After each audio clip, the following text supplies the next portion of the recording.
We need many things for becoming successful in life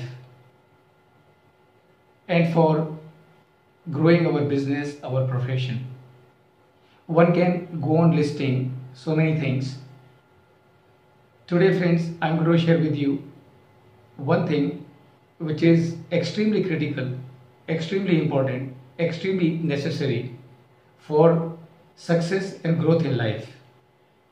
And that one thing is interpersonal relations.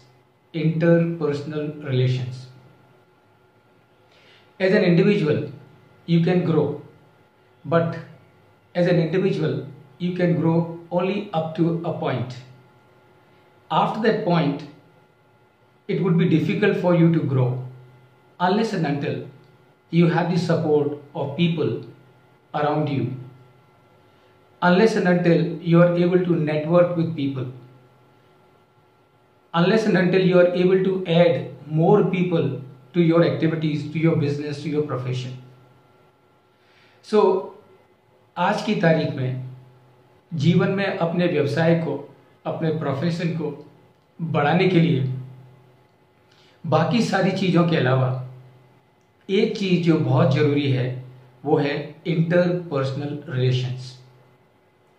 और आज मैं आपके साथ में 3 बातें शेयर करने वाला हूं जिनकी वजह से हम हमारे इंटरपर्सनल रिलेशंस को मजबूत कर सकते हैं, स्ट्रॉन्ग कर सकते हैं, बढ़ा सकते हैं, एक्सपेंड कर सकते हैं। हम अपने इंटरपर्सनल रिलेशंस को सुधार सकते हैं, अच्छा कर सकते हैं। तो कौन सी है वो 3 चीज़ें, कौन से हैं वो 3 सूत्र? पहला सूत्र है never ever utter a harsh word to anyone. कितना भी कुछ हो जाए, आंधी आए, तूफान आए, कुछ भी हो, सामने वाला आपको कुछ भी कह के चला जाए, कुछ भी बोल जाए, कुछ भी कर जाए, never ever utter a harsh word to that person. And why should you not do that? And that is because, have you ever thought what was the reason for Ramayana to happen? What was the reason for Mahabharata to happen? And remember, the root cause for Ramayana, the root cause for Mahabharata was nothing but harsh words. Duryodhan महल से बाहर जा रहा था और उसका पैर एक तालाब में पड़ा। महल के अंदर वो तालाब था, लेकिन उसकी कारीगरी इतनी सुंदर थी कि वो तालाब जैसा दिखाई देता नहीं था। ऐसा लगता था कि एक सामान्य फर्श है। तो ये चीज़ दुर्योधन को समझ में नहीं आई। गलती से दुर्योधन का पैर उस तालाब में पड़ा और दुर्योधन उस पानी में बुरी तरह से गिरा। ये चीज़ द्रौपदी ऊपर एक छज्जे पर से देख रही थी। जब द्रौपदी ने दुर्योधन को गिरते हुए देखा तो वो खिलखिला के हंस पड़ी और उसने कहा, अंधे का बेटा अंधा। और कहते हैं कि उस दिन दुर्योधन ने कसम खाई कि जब तक तुझे एक दिन निवस्त्र करके इस महल में इसी जगह पर नहीं खड़ा किया, मैं चैन से नहीं बैठूंगा। और वहाँ से महाभारत की शुरुआत हुई। रामायण की शुरुआत कहाँ से हुई? तो रावण को जब मालूम पड़ा कि सीता, राम और लक्ष्मण वन में विहार कर रहे हैं और उसकी बहन शूर्पणखा ने जब सीता के बारे में बताया तो रावण की नीयत में खोट आया और रावण ने सीता का हरण करने की सोची। राम बलवान थे, लक्ष्मण बलवान थे। सीधी सी बात है कि राम और लक्ष्मण के होते हुए रावण को यह दुष्कर्म कर पाना नामुमकिन था। तो उसने अपने एक रिश्तेदार मरीचिका, जिसमें कि अपने शरीर को बदलने की क्षमता थी, उसको हिरन बनाकर जहां राम, लक्ष्मण और सीता जी रह रहे थे वहां पर उसे भेजा। तो जिस आश्रम में राम, लक्ष्मण और सीता जी रह रहे थे, ये जो मरीचिका था हिरन बन के सीता जी के आगे से गया, सोने का हिरन बन के सीता जी के आगे से गया। सीता जी ने जब ये देखा तो उनके मन में इच्छा हुई कि ये सोने का हिरन तो मेरे पास में होना चाहिए। तो उन्होंने तुरंत भगवान राम से कहा कि देखिए ये सोने का हिरन अभी अभी यहाँ से गया है, आप ये मेरे लिए लेके आइए, इसको पकड़ के मेरे लिए लेके आइए। राम ने कहा देखो सीते, सोने का हिरन कोई होता नहीं है, ये जरूर किसी का छलावा है, तुम इस छलावे में मत आओ और इस पर ध्यान मत दो, इसको भूल जाओ। लेकिन सीता जी ने हट करी तो भगवान राम को उस हिरण के पीछे जाना पड़ा। तो जब भगवान राम उस हिरण के पीछे चले गए और जैसा कि रावण का प्लान था, मरीचिका ने आवाज बदलकर भगवान राम की आवाज में जोर से चिल्लाया, लक्ष्मण मेरे प्राण खतरे में हैं, मुझे बचाओ, लक्ष्मण मेरे प्राण खतरे में हैं, मुझे बचाओ। सीता जी और लक्ष्मण के कानों तक ये आवाज पहुंची तो सीता जी ने लक्ष्मण से कहा, लक्ष्मण देखो जाओ, तुम्हारे भाई के प्राण खतरे में हैं, जाओ उनकी रक्षा करो। तो लक्ष्मण ने कहा, माते मैं मेरे भाई को जानता हूं, मेरे भाई बहुत वीर हैं, उनका कोई भी बाल बांका नहीं कर सकता, आप निश्चिंत रहिए, ये जरूर किसी की चाल है, मेरे भाई को कुछ नहीं होगा, आप निश्चित रहिए। सीता जी ने फिर कहा, नहीं लक्ष्मण, मेरा मन नहीं मान रहा, आप जाइए और अपने भाई की रक्षा करिए। लक्ष्मण ने फिर कहा, माते आप निश्चिंत रहिए, ऐसा कुछ होने वाला नहीं है। लेकिन सीता जी ने बात नहीं मानी और उन्होंने फिर हट की। लक्ष्मण ने फिर समझाया तो इस बार सीता ने कहा कि लक्ष्मण, लगता है तुम्हारी नीयत में खोट है। अब जैसे ये कड़वे शब्द लक्ष्मण के कानों में पड़े, लक्ष्मण अपने आप को रोक नहीं पाए। उन्होंने उस आश्रम में जहां सीता माते रह रही थी उनके बाहर एक रेखा खींची और कहा, माते आप कहती हैं तो मैं जाता हूं, पर याद रखिए ये रेखा जो मैं खींच के जा रहा हूं, आप इसके बाहर मत आना। और आपको मालूम है उसके बाद की कहानी, पूरी रामायण क्यों हुई? तीखे शब्द, हार्श वर्ड्स, सीता का ये कहना कि लक्ष्मण तुम्हारी नीयत में खोट है। तो इंटरपर्सनल रिलेशंस को बिल्ड करने के लिए, अच्छे संबंध बनाने के लिए सबसे पहला सूत्र है, never ever utter harsh words to anyone.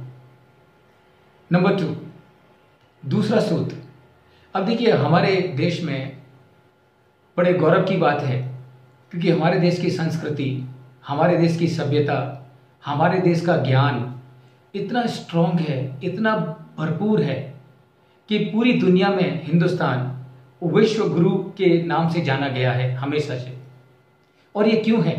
क्योंकि हमारे देश में ज्ञान की बहुत भरमार रही है शुरू से। तो कबीर जी ने एक बड़ा अच्छा दोहा लिखा और कबीर जी ने कहा, ऐसी वाणी बोलिए मन का आपा खोए, औरन को शीतल करे आपहु शीतल होए। इस छोटे से दोहे में कबीरदास जी ने आने वाले पूरे समय तक के लिए एक मंत्र दे दिया कि किस तरह से सभी के साथ में अपने संबंध मधुर रखें, अपने संबंध अच्छे रखें। तो कबीर जी ने कहा, ऐसी वाणी बोलिए मन का आपा खोए, औरन को शीतल करे आपो शीतल होए। कहने का क्या मतलब है? कहने का मतलब यह है, कबीरदास जी कह रहे हैं कि इतना अच्छा बोलिए, इतना मीठा बोलिए कि सबका मन ठंडा हो और आपको भी आनंद की अनुभूति हो। लेकिन हम कुछ और ही करते हैं। हमने उसको उल्टा कर दिया। हमने उसको उल्टा कर दिया कि ऐसी वाणी बोलिए जम के झगड़ा होए, पर ऐसे ऐसे मत बोलिए जो तुमसे तगड़ा होए। तो क्या करना है? सेकंड सूत्र ये है, कबीरदास को याद रखना है। कबीरदास को हमेशा याद रखना है। और क्या याद रखना है? कि ऐसी वाणी बोलिए मन का आपा खोए, औरन को शीतल करे आपो शीतल होए। तीसरा सूत्र for keeping good relations with everyone is friends very simple. और वो क्या है? वो ये है कि आपने देखिए बहुत सारी किताबें पढ़ी होंगी, बहुत सारे ट्रेनिंग प्रोग्राम्स अटेंड किए होंगे और बहुत सारे लोगों से आपने सुना होगा कि लोग कहते हैं be a good listener, be a good listener, be a good listener, be a good listener. और मैं आपसे कहता हूं, for keeping good relations with everyone, be a good non listener, be a good non listener. क्या मतलब है इसका? इसका सिंपल सा मतलब यह है कि वही सुनिए जो आपको सुनना चाहिए, और जो आपको नहीं सुनना चाहिए उसको मत सुनिए। Be a non listener, be a good non listener. अगर दुर्योधन ने द्रौपदी की बात को ना सुना होता तो फ्रेंड्स महाभारत ना होती। अगर लक्ष्मण ने सीता जी की बात को ना सुना होता तो रामायण ना होती। तो याद रखिए फ्रेंड्स, थर्ड सूत्र, तीसरा सूत्र है be a good non listener. वही सुनिए जो आपको सुनना चाहिए, और जो आपको नहीं सुनना चाहिए उसको बिल्कुल भी मत सुनिए। लेकिन हम क्या करते हैं हमारे जीवन में, हम जिसको नहीं सुनना होता है उसको तो जरूर सुनते हैं, और जिसको सुनना होता है उसको नहीं सुनते। And that is how we mess up so many things in our life. Friends remember, जीवन बहुत सिंपल है, बहुत ही सिंपल है, और जीवन पूरी तरह से आनंद से भरा हुआ है। हर पल हर क्षण जीवन में मस्ती है, आनंद है, उत्सव है। हमें क्या चाहिए? We just need to be aware, we just need to be aware of the fact that the life is very simple. Life is full of bliss. Life is full of ecstasy. What we just need to do, we just need to ensure that our relations with everyone are absolutely cordial. Our relations with everyone are absolutely fantastic. सबके सब साथ में हमारे जो संबंध हैं मधुर हैं, मीठे हैं। तो याद रखिए, 3 सूत्र। जीवन में बुलंदियों को छूने के लिए बहुत सारी चीजें चाहिए, लेकिन एक चीज जो बहुत जरूरी है वो है हमारे सभी के साथ में अच्छे संबंध। और अच्छे संबंध रखने के लिए क्या करना है? पहली बात वो ये never never never utter a harsh word to anyone. Come what may, कुछ भी हो जाने दो, अपनी तरफ से ब्रिज ब्रेक नहीं करना है, अपनी तरफ से पुल नहीं तोड़ना है। सो अपनी तरफ से किसी को कड़वा नहीं बोलना है। नंबर 2, कबीरदास जी को याद रखिए। और क्या याद रखिए कि ऐसी वाणी बोलिए मन का आपा खोए, औरन को शीतल करे आपो शीतल होए। और तीसरी बात याद रखिए, और वो ये है be a good non listener, be a good non listener. I am sure friends, अगर आप ये 3 चीजें याद रखेंगे और ये 3 चीजों को अपने जीवन में उतारेंगे तो मैं आपको अपने अनुभव पर और दुनिया में कितने सारे लोगों के अनुभव के बेसिस पर कह सकता हूं कि आपके संबंध सभी से बहुत ही उत्तम होंगे, मधुर होंगे, और आप अपने जीवन में बुलंदियों को अवश्य छुएंगे। Thank you and wishing you wonderful times always. Thank you.